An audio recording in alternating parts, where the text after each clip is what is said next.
So something I want to talk about is to not be worried, because I think that holds a lot of people back, is they're worried about all the negative things that could happen, all the things that could go bad if they start a business. I was the same way. Before I started, I was thinking like, oh, how do I LLC? What do I do for taxes? What's all the laws, the paperwork?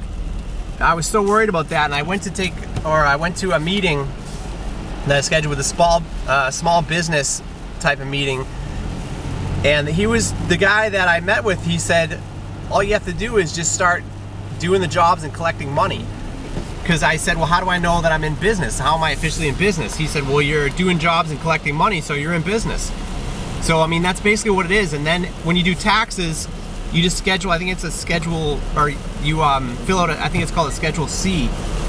It's just the paperwork that goes in addition to the income you're already filling out, or the income you're already making. So, I mean, it's not too complicated. Don't worry about any of that stuff to start with. You'll figure that out as you go. You don't need to have everything set up perfectly, and just get out there, start getting jobs, start collecting money, and you can, at the end of the year, you can add that as income. So, but I just want to say, like, don't worry about that too much, because I think a lot of people, they'll let that get in their head and they'll never get started. The biggest thing is just get started. Decide what you want to do, what, either online or if it's a service, what type of service business you want to have, and just get started. Take one job here, one job there, figure out what you have to do, what interests you. Look at what other people are doing to make money.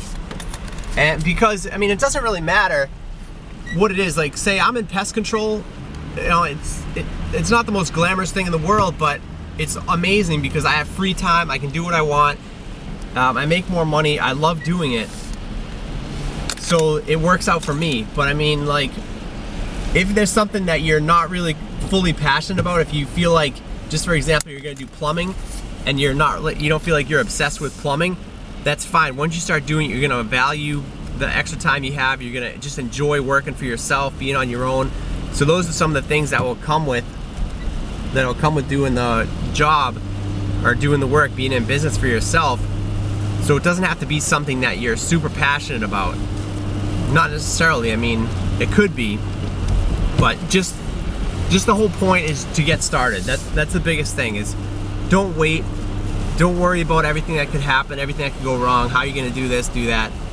Just get it up, get started, put up a website, put some ads on Craigslist.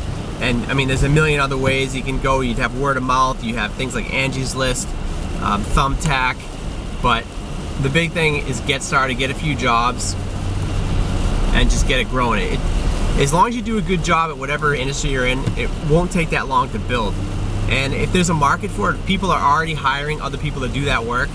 So say if they're already hiring people in your area to do, say, window washing, and you want to start that company, well, you know that's a good idea because people are already making money doing it. So you can look around, see what people are making money doing, and get started with that. So that's a good idea. All right, it's Mike. We'll talk to you soon.